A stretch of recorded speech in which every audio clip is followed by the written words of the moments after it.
Нагадай свое счастье. Здравствуйте, мои дорогие любимые. С вами снова Карина Захарова, таролог. Сегодня мы с вами погадаем на оракуле «Тени и свет» на замечательную тему «Какая вы ведьма и кто за вас отомстит?». Ну, то есть мы посмотрим, какая вы ведьма, да, какие у вас примерно способности. И какой дух обычно мстит за вас, ну или может быть кто-то вот. Кто может сделать так, чтобы все ваши обидчики получили свое наказание. Итак, давайте, значит, открывать наш оракул. У нас будет 3 позиции. Видео всегда актуально в момент, когда вы его смотрите. Даже если оно записано много лет назад, вы его нашли на просторах интернета, и значит, оно актуально для вас прямо сейчас. Какая вы ведьма и кто за вас отомстит? Может быть, какая сила, да, за вас отомстит? Может быть, еще как-то. Посмотрим.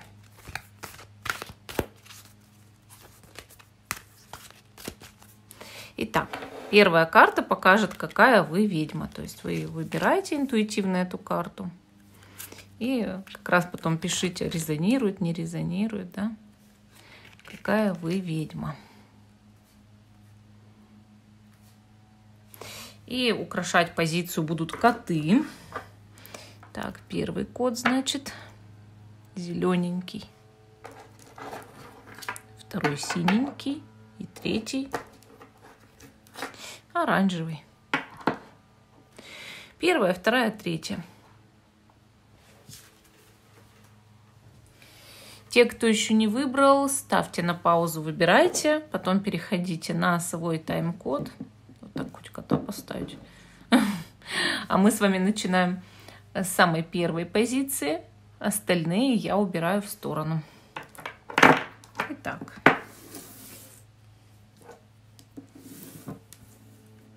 Какая вы ведьма и кто за вас отомстит? Первый кот. Мы его рядом с нашим котом поставим, да? И, значит, какая вы ведьма? Какая вы ведьма? Так, вы у нас ведьма По. Возможно, вы слышали про очень такого известного писателя Эдгара Аллана По. И вот эта ведьма, наша По, да, она названа в честь его фамилии. Ведьма По очень любознательная, и она работает с постоянными переменами. Ну, то есть вообще вносит перемены в жизнь. Поэтому вы обладаете такими способностями. Менять как свою жизнь, так и жизнь других людей. Но перед этим вам нужно встать на определенную сторону. У вас есть как светлые способности, так и, конечно же, темные способности. Вы можете владеть светлой магией, а можете владеть черной магией. И вам нужно просто однажды сделать выбор. Вообще, сама по себе По, она любит разбираться в технологиях, она пытается найти в своей жизни какое-то интересное призвание, в чем-то поковыряться, что-то изучить, вот такое вот, как будто бы состоящее из разных винтиков и шурупов. Но в то же время она и владеет энергиями, то есть она может направлять энергии туда, куда они действительно должны идти, то есть энергопотенциал других людей использовать во благо или во вред, и также свой энергопотенциал. И также, вот, допустим, если она поняла, как устроена какая-то технология, какой-то механизм, она тоже может использовать этот механизм или эту технологию во благо. Как и наша По, я думаю, вы точно знаете, что мир меняется постоянно. И нужно идти в ногу со временем, потому что время, оно всегда идет. Идет вперед и никогда не откатывается назад. Поэтому вы всегда знаете, да, что нужно уметь приспосабливаться к тому времени, в котором ты живешь. И, соответственно, у вас есть к этому способность. Вот высшая такая способность. Везде приспосабливаться, идти в ногу со временем, меняться вместе с миром. Также использовать изменения во благо, также настраивать других людей, чтобы они менялись и реализовывали свои мечты. Вообще, вы способны работать на исполнение желаний, на исполнение мечты. Одной только даже манифестацией вы можете исполнить мечты, но также и ритуалами. То есть, если вы взаимодействуете с природой, если вы, допустим, какой-то природный объект берете, допустим, работаете с водой, с огнем или с камнями, с травами, то вы с помощью каких-то ритуалов, да, которые вам больше нравятся, можете именно работать на исполнение желания. Но также, возможно, вы часто сидите в интернете, вам нравится интернет, нравятся все ресурсы, которые есть в интернете. И, соответственно, иногда вы туда проваливаетесь, скорее всего, и забываете о том, что нужно куда-то применять какие-то способности. Вот как будто бы виртуальный мир, да, или мир механизмов, машин, и вы раз туда провалились и живете в виртуальной реальности. Это означает, что вы бежите иногда от своих жизненных трудностей, от своих проблем. А ведь вы можете менять других людей, значит, влиять на них положительно, значит, быть чуть ли не коучем для них, да, или просто человеком-наставником. И если вы будете развивать себя, свои способности, то вы можете изменить и очень много людей к лучшему. Задумайтесь над этим. Хорошо, давайте посмотрим. Давайте узнаем, а кто отомстит за вас. То есть, есть ли кто-то, какая-то сила, что-то, что периодически мстит за то, что люди там вам плохо сделали, да? Кто это может быть? Ух ты! Ну, тут у нас цветочная фея, но особенная. Потому что как она как Венерина мухоловка, да? Это плотоядная цветочная фея. Ну, бывают такие, бывают. То есть, какая-то хищная дама. То есть, есть какой-то дух, но кто занимался явно не чем-то хорошим при жизни, черной магией, черная ведьма, в вашем роду, кто, скорее всего, пользовался даже энергией других людей, и она вас защищает, и она за вас мстит. А вообще, вы знаете, светлые духи редко мстят. Мстят чаще духи, которые темные, и духи, которые при жизни занимались чем-то темным. Понимаете? Поэтому мы здесь и видим хищную, плотоядную, цветочную фею. Это нормально. А вообще такая фея, она могла быть в жизни роковой красоткой. И, соответственно, заманивала, допустим, мужчин, потом использовала их в своих целях и выбрасывала. То есть многие мужчины могли обидеться на данную женщину. Очень сильно красивая, невероятно соблазнительная. Как бы в свои сети заманить, как Венерина мухоловка, а потом хвать и съела. В роду у вас была такая дама. Может быть, у вас есть портреты ее. Но, знаете, есть даже вот бывает такое, что висит или, портрет, или есть фотография. Очень красивые женщины, там вашей бабушки, прабабушки, прапрабабушки какой-нибудь. Так вот, она, скорее всего, и есть. Это плотоядная цветочная фея. Возможно, вам передалась ее невероятная красота, или заманчивость, или привлекательность, да? Какая-то такая аура. Знаете, как будто бы все время притягивающая других. Вот. Поэтому я и говорила, что вам нужно выбрать, вы на какой стороне, светлой или темной. Потому что у вас есть вот такая вот дама среди предков. И, соответственно, конечно, занять таким ремеслом, таким делом, вытаскивание чужой энергии, силы, здоровья, денег, это может отражаться, по сути, на вашей линии рода. Это понятно. Но как только с вами что-то происходит, дух встает на вашу защиту. И, соответственно, не дай бог вас обидит какой-то мужчина, дух в первую очередь нахлобучит именно его. Вот такой интересный ответ по первой позиции. А мы идем дальше. К позиции номер 2. Какая вы ведьма и кто за вас отомстит? И первая карта – это как раз-таки какая вы ведьма. Немножечко ангел смерти. А так ничего. Ой, прям, не стоит бояться.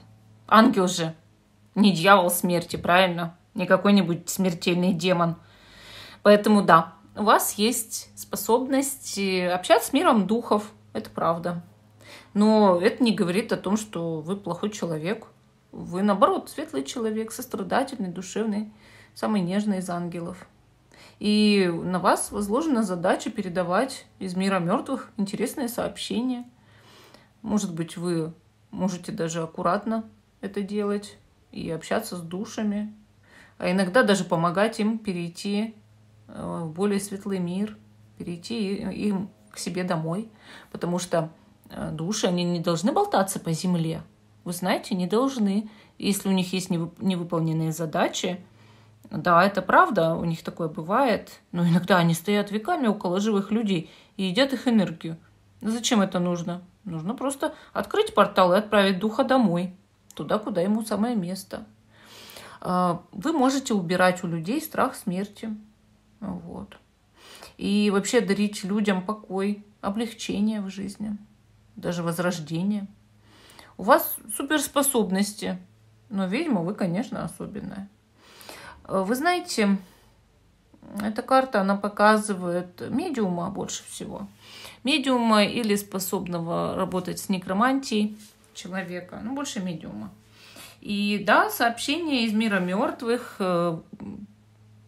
сбор информации, помочь уйти, утешить живых, расслабить, все сделать по-правильному, так, чтобы в мире воцарился некий порядок, правда?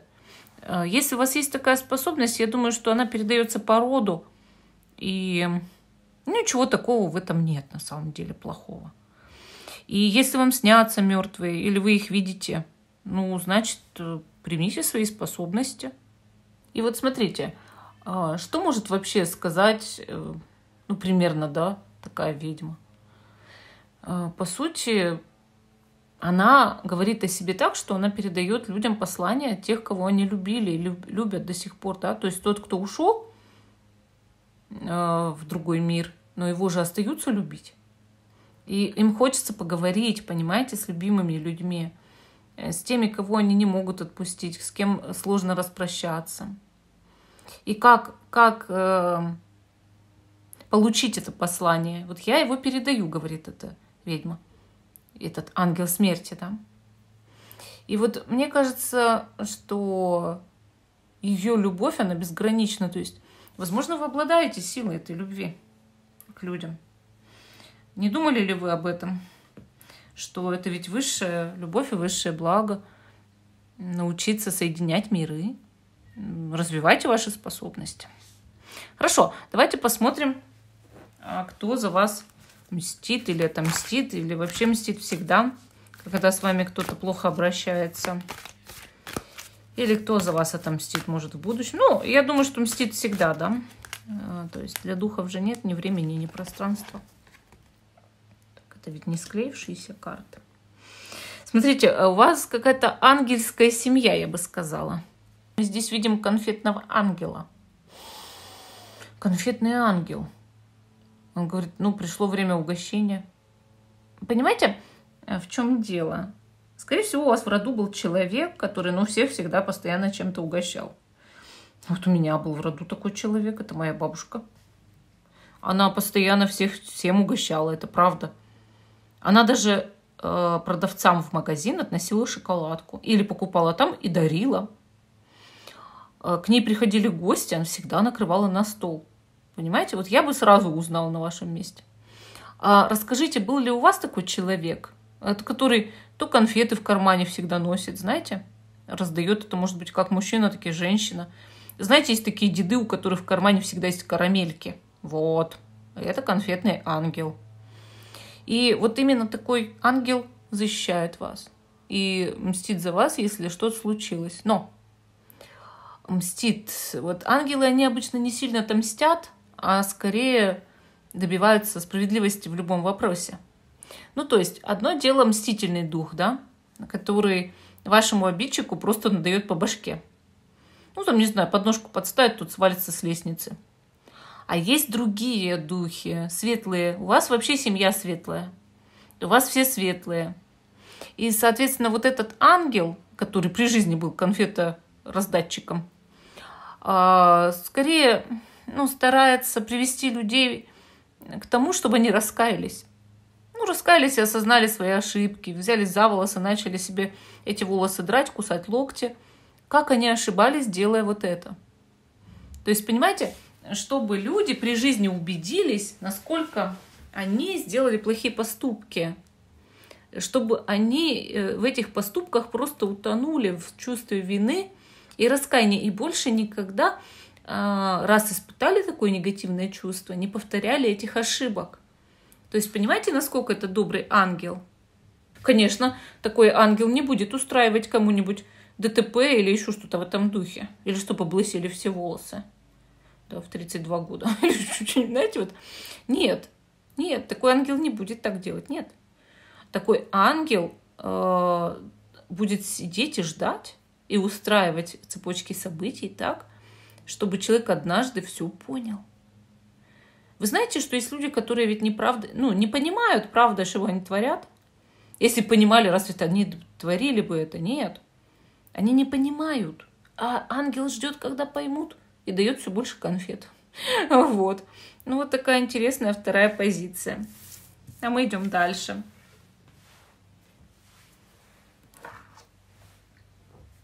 Третья позиция. Какая вы ведьма и кто за вас отомстит? И первая карта как раз-таки «Какая вы ведьма?».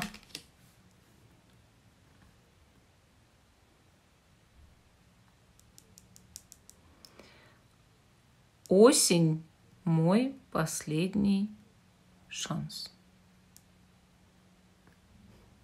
Как интересно. Мы видим здесь худую, маленькую девочку с черными крылышками. И она держит яблочко. Вокруг холодно, осень наступила. Вы знаете, карта гласит, пожалуйста, не теряйте надежду. Может быть, вы сейчас в жизни испытываете не лучший период, да? Но даже при всем при этом, даже в самый сложный период жизни, вы можете не терять надежду, а потом научить этому других. И получается, наша осень – это фея надежды. Вы знаете, можно взять это яблоко, растянуть его, чтобы не голодать, есть помаленьку, сохранить семена, весной посадить их в землю, вырастет огромное яблоня, даст много плодов. Конечно, вырастет постепенно, но нужно просто время. И вот вы знаете, это яблоко – это символ надежды, это символ жизни, это символ всего. И только на него теперь можно ориентироваться, данной маленькой феи осени. Вы знаете, есть в мире очень много людей, которые страдают, которые мучаются. Возможно, вы прошли через большие страдания, и в какой-то момент вам стало очень холодно и одиноко. Но у вас еще есть яблоко. Есть. И значит, вы можете обрести себя, а потом поработать с другими и дать им надежду, да? То есть фея надежды, она всегда проходит сначала какой-то трудный путь, а потом дает надежду и другим. И вообще помогает в самых сложных ситуациях. Вообще у вас есть дар доброты и помощи, да? Какой-то благотворительности, сострадания, может быть. И, соответственно, вы можете сделать все, чтобы люди не потеряли себя, не погибли в пучине своих каких-то горестных переживаний, трудностей, проблем, бедности. Понимаете? По сути, вы очень добрая фея-ведьма. То есть фея-ведьма добра, да? И надежды, и всего самого лучшего. Просто в жизни так получилось, что не лучший период. Эти испытания даны для опыта, и, может, вы их уже прошли. Но сейчас, если вы уже прошли, самое время вывести из испытаний других. Вот. Обнять их и не быть одиноким человеком. И никогда самому не терять надежду или самой. и никогда не давать этого сделать другим людям, даже в самых тупиковых жизненных проблемах. Да, вы у нас ведьма, которая может очень многое и обладает самой светлой силой. Но вообще сила сострадания, она самая светлая, это правда. Сила любви, сила сострадания. Но просто нужно найти в себе, вот, ну не знаю, какой-то спусковой крючок. Я уже теперь могу это сделать, да? Когда придет этот период, мы не знаем. Мы не можем этого знать. Но, по крайней мере, способность у вас это точно есть. Хорошо, а кто за вас отомстит? Или мстил всегда, там, да, при каких-то обидах со стороны людей?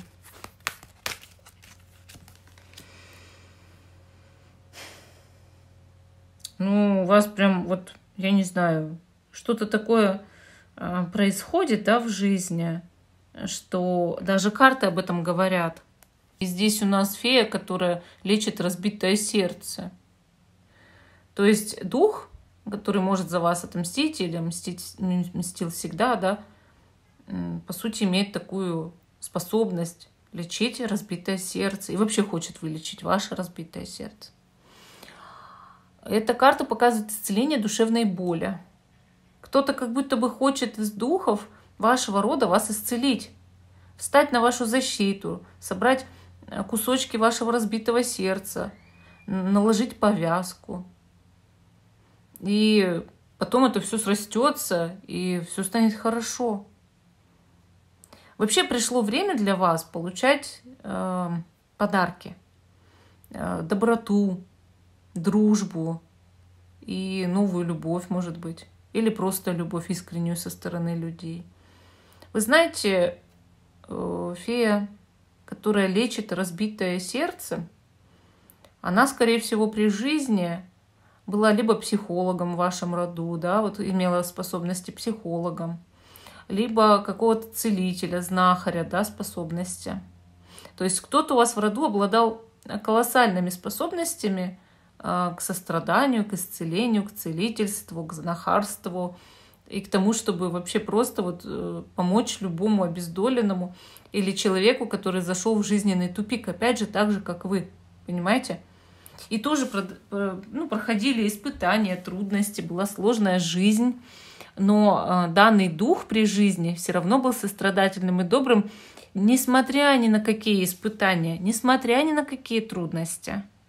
Такой человек, скорее всего, был похож, ну не знаю, на Деву Марию, да, в вашей семье. Тот, кто всегда простит, всегда. То есть настолько мягкосердечный человек, что всегда простит. И, конечно, мстить за вас в какой форме может такой светлый дух? Ну, получается, может посылать обидчику ситуации, в которых побывали вы сами. То есть это не месть, это просто показать человеку, каково это. Понимаете? В каких ситуациях вы побывали, то же самое этот человек будет переживать. Вот и все, который вас обижал. Но это не значит, что дух злой, или не значит, что делает гадости, а именно хочет показать, что это такое. Как показать ребенку, что огонь горячий? Пока ребенок не сунет палец в огонь, он не поймет, что огонь горячий, хоть ты изобъясняйся, хоть ты 150 тысяч раз повтори, что огонь горячий, он жжется. Пока не сунет палец, не поймет. То же самое с вашими обидчиками, считает этот дух. Ну и, соответственно, берет и ставит их в те же самые ситуации. Вот и все. Которые, казалось бы, врагу не пожелаешь. Ну а как научить душу? Ведь душа пришла на землю получать опыт, вот и получает. Ну вот такой интересный у нас ответ по третьей позиции. Ну, а всем спасибо за внимание. Жду, что вы продолжите смотреть мой канал. Ставьте лайк этому видео, подписывайтесь. Всем пока и до новых встреч.